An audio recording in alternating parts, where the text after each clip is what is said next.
Nem todo herói que cai é fraco. Nem todo personagem esquecido foi ruim. E principalmente, nem todo fracasso foi culpa do ator. No universo dos super-heróis, seja nos quadrinhos ou no cinema, a palavra injustiça tem um significado muito mais cruel do que a simples ausência de reconhecimento. Ser injustiçado nesse universo significa carregar o peso de decisões erradas que você não tomou. Significa ser alvo de críticas que não são sobre você, mas que acabam caindo sobre os seus ombros.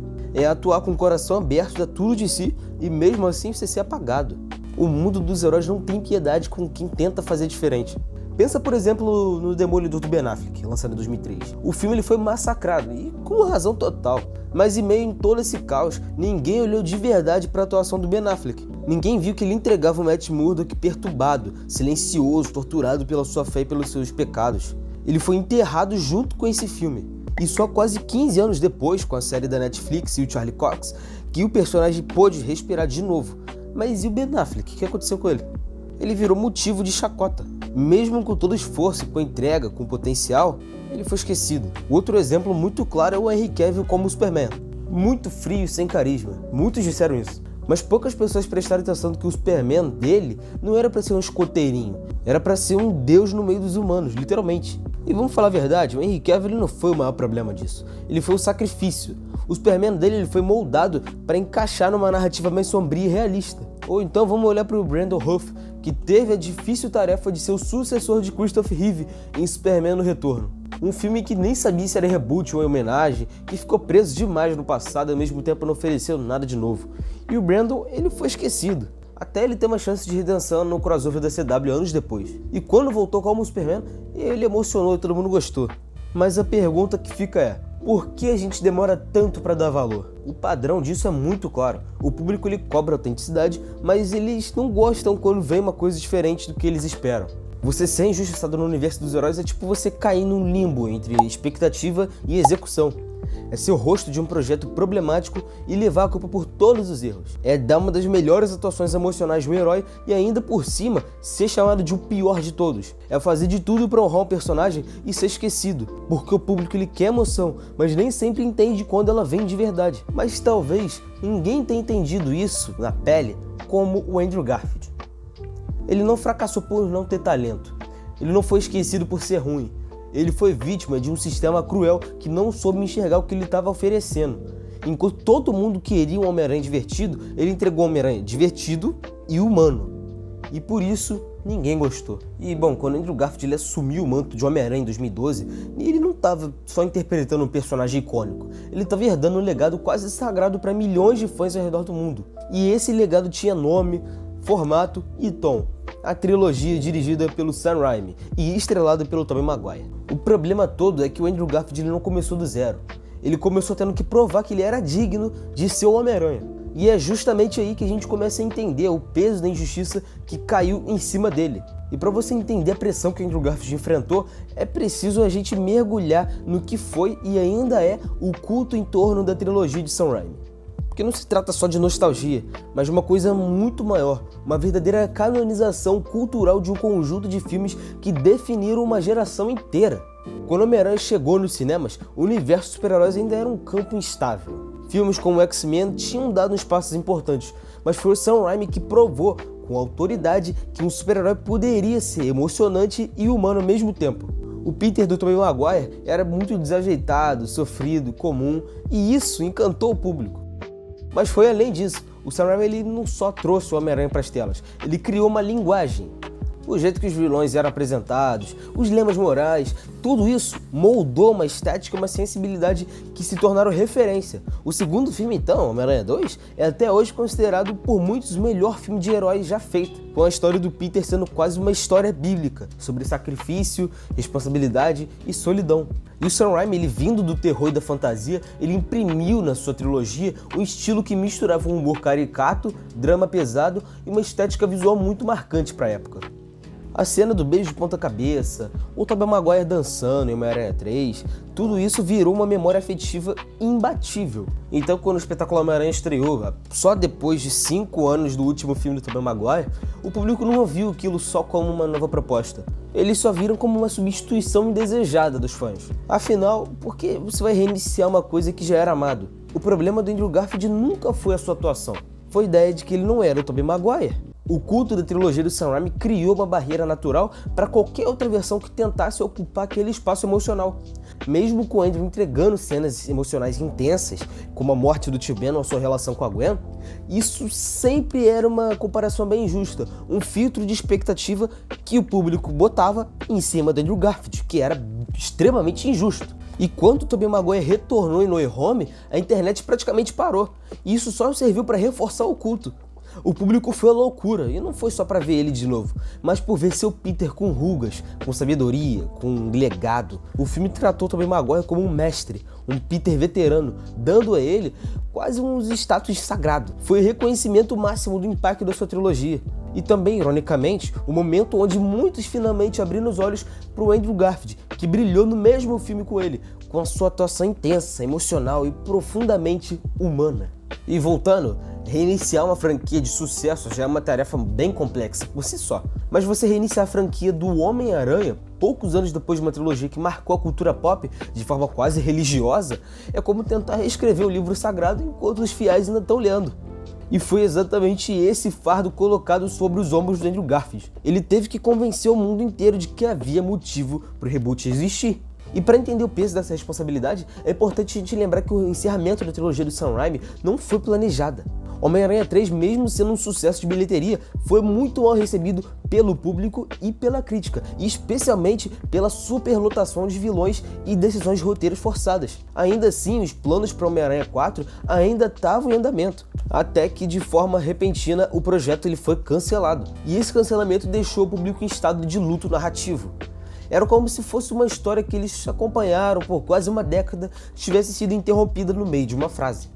E no lugar de um desfecho veio um reboot. O novo Homem-Aranha não era uma evolução do personagem, era uma substituição forçada. E nesse cenário, qualquer novo ator que estivesse ali estaria em uma desvantagem enorme. Outro grande obstáculo foi a necessidade de recontar a origem do Homem-Aranha. Nesse filme, o público ele teve que assistir novamente o Peter sendo mordido por uma aranha, aprendendo a usar seus poderes, sofrendo com a morte do tio Ben, só que isso tudo já tinha sido mostrado com grande impacto em 2002. E por melhor que fosse a execução, todo mundo sentiu que estava vendo um remake desnecessário. O filme sequer teve tempo de mostrar para o que veio, ele passou grande parte da trama só tentando justificar a sua própria existência. E além do público, havia ainda a pressão do estúdio. A Sony não queria só contar uma nova história, ela queria competir com o universo compartilhado da Marvel, que estava crescendo a passos largos. E essa pressão estourou em Espetacular Homem-Aranha 2, que foi sufocada por subtramas, ganchos e decisões claramente mais corporativas do que narrativas. E mais uma vez, a crítica caiu em cima. Mas ao invés de separar os problemas do estúdio da atuação do Andrew Garfield, ele foi jogado no mesmo pacote de frustração. Imagina só, você tentar fazer seu melhor trabalho enquanto todo mundo está dizendo que você não é o cara certo, que o outro era melhor, que isso devia ter terminado com o anterior. Foi isso que o Andrew Garfield viveu. Ele era muito novo, talentoso, visivelmente apaixonado pelo personagem, mas a cada cena, a cada fala, tinha um fantasma sussurrando no ouvido do público: mas e o Tobey Maguire? E o mais curioso, trágico, é que o Andrew Garfield ele entregou o que podia com o que foi dado pra ele. Ele não teve o melhor roteiro, nem a melhor direção, mas ele entregou profundidade, emoção, autenticidade. Sua química com a Miss Stone era considerada por muitos como a mais realista entre todos os casais da franquia. A sua dor como Peter, a raiva contida, o sofrimento pela dor, tudo isso era verdadeiro. Mas ainda assim, ele era muito ofuscado por um contexto que nunca favoreceu ele. E no meio do caos de expectativas frustradas, decisões apressadas e comparações inevitáveis, algo muito valioso passou despercebido para muita gente. O Peter Parker do Andrew Garfield era especial. Saindo do contexto da pressão imposta pela Sony e do peso injusto da substituição, se a gente parar para analisar esse Peter em si só, como personagem isolado, ele representa uma das versões mais humanas e emocionalmente complexas já vista do herói nas telonas. E aí que tá o ponto-chave. Esse Peter não era só um reboot, ele era um reflexo do adolescente no seu tempo. Ao contrário do Peter nerdão dos anos 60, adaptado fielmente pelo Tobey Maguire, o Peter do Andrew Garfield ele representa uma atualização muito boa. Ele é um adolescente do século XXI com todas as inseguranças, traumas, conflitos e nuances emocionais que acompanham essa geração inteira. Ele não é um nerd clichê que apanha no colégio e só quer conquistar a garota bonita. Ele é um garoto com uma dor profunda, uma personalidade introvertida e uma rebeldia contida que tenta mascarar uma solidão imensa. Ele anda de skate, mas não é para parecer descolado, mas é porque é a fuga dele. Esse Peter não é feito para ser carismático o tempo todo, ele é feito para ser real. Um dos grandes diferenciais do Peter do Andrew Garfield é o modo como a sua origem é tratada. Mais do que a morte do tio Ben, ele vive o luta de nunca ter entendido por que seus pais deixaram ele. E isso gera um vazio constante, uma busca por identidade que acompanha todas as suas decisões. Enquanto o Peter do Tobey é movido pela culpa e do Tom Holland pela necessidade de se provar, o do Andrew Garfield ele é movido por um vazio existencial. Essa camada emocional é rara em filmes de heróis. Ele só não tá lutando contra vilões, ele luta contra o abandono, a dúvida, a dor de crescer sem respostas.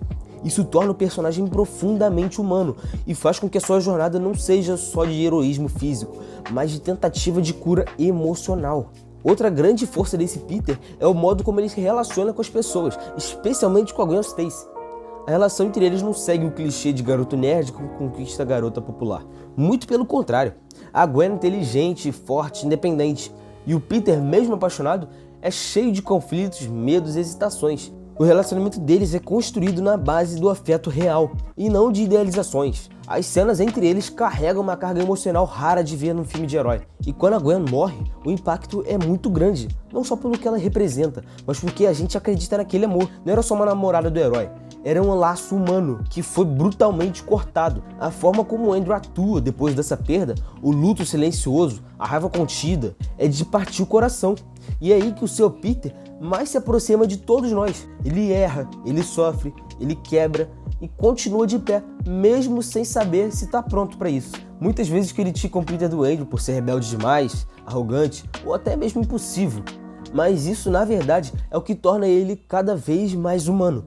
Ele sente raiva, ele desconta em quem não merece, ele toma decisões erradas, ele mente, porque ele é um garoto lidando com dor, responsabilidade e perda. Tudo ao mesmo tempo. Essa vulnerabilidade não tira dele o posto de herói, muito pelo contrário, torna mais legítima. Ele é o Peter que se aproxima das falhas reais do público. O garoto que sofre bullying? Sim, mas ele também tenta enfrentar de frente. Que ama a tia, mas fere ela com as palavras. Que promete a figura paterna que vai se afastar da filha dele, mas ele quebra essa promessa. Isso é feio? É ruim? É, mas também é humano. E quando ele veste a máscara, ele continua refletindo esse lado emocional. Ele é brincalhão, ele faz piada, como manda a tradição dos quadrinhos, mas ainda carrega o peso do que ele vive. Ele não é o mais épico, mas ele é, sem dúvidas, o mais emocionante. E é justamente essa tragédia que torna o seu Peter tão especial e incompreendido. Porque muita gente não quer ver um herói triste. Eles querem ver um símbolo, uma fantasia. Mas o que o Andrew entregou foi um espelho. E às vezes, o reflexo dói. E existem vários momentos na história em que o talento certo aparece no lugar errado. Ou pior, na hora errada. É como um jogador brilhante numa equipe bagunçada. Um líder carismático num tempo de crise. Um herói preparado no mundo que ainda não estava pronto para ele. E foi exatamente isso que aconteceu com Andrew Garfield. O Andrew não falhou em ser o Peter Parker, o Homem-Aranha. A indústria, o estúdio e o momento falharam com ele. Ele não falhou como Homem-Aranha, ele foi simplesmente o aranha certo na hora errada. E no final de tudo, esse vídeo não é sobre convencer que o Andrew foi o melhor Homem-Aranha. Isso seria muito injusto com a diversidade de visões que o personagem já teve. O Tobey trouxe a nostalgia, o Tom trouxe a juventude, mas o Andrew ele trouxe a dor que não passa, a falha que marca, a tentativa de continuar mesmo quando tudo desmorona atrás de você. Ele representou a fase do Peter que não é perfeita, que carrega trauma, mas não desiste, que caiu mais fundo ainda, mas ainda assim ele tenta se levantar. E é por isso que para muitos, inclusive para mim, o Andrew Garfield foi o Homem-Aranha mais injustiçado e talvez o mais necessário de todos.